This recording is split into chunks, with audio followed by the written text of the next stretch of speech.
గజం కేవలం 23,000 రూపాయలతో 165 గజాల భూమి కేవలం 38 లక్షలు మాత్రమే. జనసేన అన్నటువంటి పార్టీ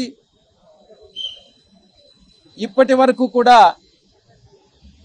వాళ్ళు ఇచ్చినటువంటి రిపోర్ట్, ఎలక్షన్ కమిషన్కి ఇచ్చినటువంటి రిక్వెస్ట్ ప్రకారం అలయన్స్ పార్ట్నర్ కింద తెలుగుదేశం పార్టీ, జనసేన పార్టీని అనుమతించమని రిక్వెస్ట్ చేయడం జరిగింది.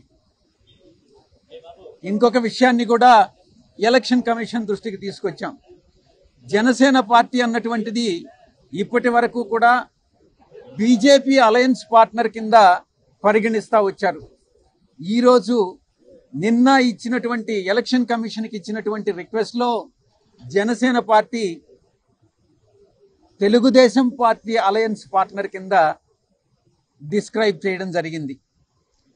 జనసేన పార్టీ ఈరోజు నిజంగా ఆలోచిస్తే బీజేపీతో అలయన్స్ పార్ట్నరా లేక తెలుగుదేశం పార్టీతో అలయన్స్ పార్ట్నరా అన్నటువంటి విషయాన్ని క్వశ్చన్ చేస్తూ ఎలా ఎలక్షన్ కమిషన్ అనుమతించడాన్ని మేము వాళ్ళకి నివేదించాం.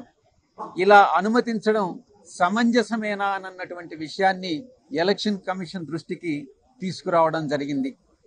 ఇక రెండవ విషయం, జనసేన అన్నటువంటిది అన్రికగ్నైజ్డ్ పొలిటికల్ పార్టీ.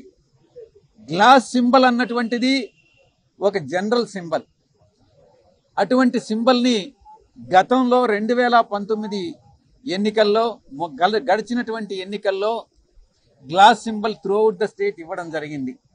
అటువంటి సింబల్ని, కామన్ సింబల్ని ఒక పొలిటికల్ పార్టీకి రాష్ట్ర వ్యాప్తంగా కొన్ని స్థానాల్లో, ఆ 175 స్థానాల్లో కొన్ని స్థానాల్లో పోటీ చేసేటటువంటి ఒక రాజకీయ పార్టీకి ఒక సింబల్ కేటాయించడం జనరల్ సింబల్లో నుంచి అది చట్ట విరుద్ధం అది అన్నటువంటి విషయాన్ని కూడా మేము ఎలక్షన్ కమిషన్కి నివేదించడం జరిగింది. ఈ రెండు విషయాలు కాకుండా మరొక విషయం, మూడవ అంశం, కోనేరు సురేష్ అనేటటువంటి వ్యక్తి, ఇతను తెలుగుదేశం పార్టీ ఎలక్టోరల్ సెల్ లో ఏదో సమ్ పొజిషన్లో ఉన్నాడన్నమాట. ఇతను ఒక బల్క్ కంప్లైంట్ని, ఒక ఇంచుమించుగా 10 లక్షల పైచిలుకు ఓట్లన్నీ కూడా ఆంధ్ర రాష్ట్రంలో బోగస్ ఓట్లు అన్నటువంటి కంప్లైంట్ని chief electoral officer Andhra Pradesh, chief CEO of Andhra Pradesh కి కంప్లైంట్ ఇవ్వడం జరిగింది. మా యొక్క మొట్టమొదటి ప్రశ్న, CEO of Andhra Pradesh bulk complaint అనేటటువంటి దాన్ని యాక్సెప్ట్ చేయవచ్చా?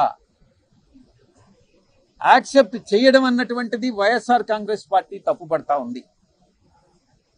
ఒక వ్యక్తికి 175 నియోజకవర్గాల్లో 25 పార్లమెంటు స్థానాల్లో 10 లక్షల మందో, 20 లక్షల మందో, 30 లక్షల మందో బోగస్ ఓట్లు ఉన్నారన్నటువంటి విషయం ఎలా తెలుస్తుంది?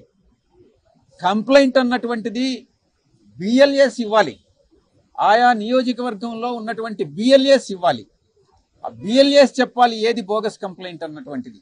అంతేకాని ఒక వ్యక్తి, తెలుగుదేశం పార్టీకి చెందినటువంటి ఒక వ్యక్తి రాష్ట్రంలో 175 స్థానాల్లో ఎన్ని బోగస్ ఓట్స్ ఉన్నాయి అన్నటువంటిది చెప్పాడు, కంప్లైంట్ ఇచ్చాడు అని అంటే ఆ కంప్లైంటే బోగస్ కంప్లైంట్. కాబట్టి అతని మీద చర్యలు తీసుకోవాలి అన్నటువంటి విషయాన్ని మేము ఎలక్షన్ కమిషన్ దృష్టికి తీసుకురావడం జరిగింది.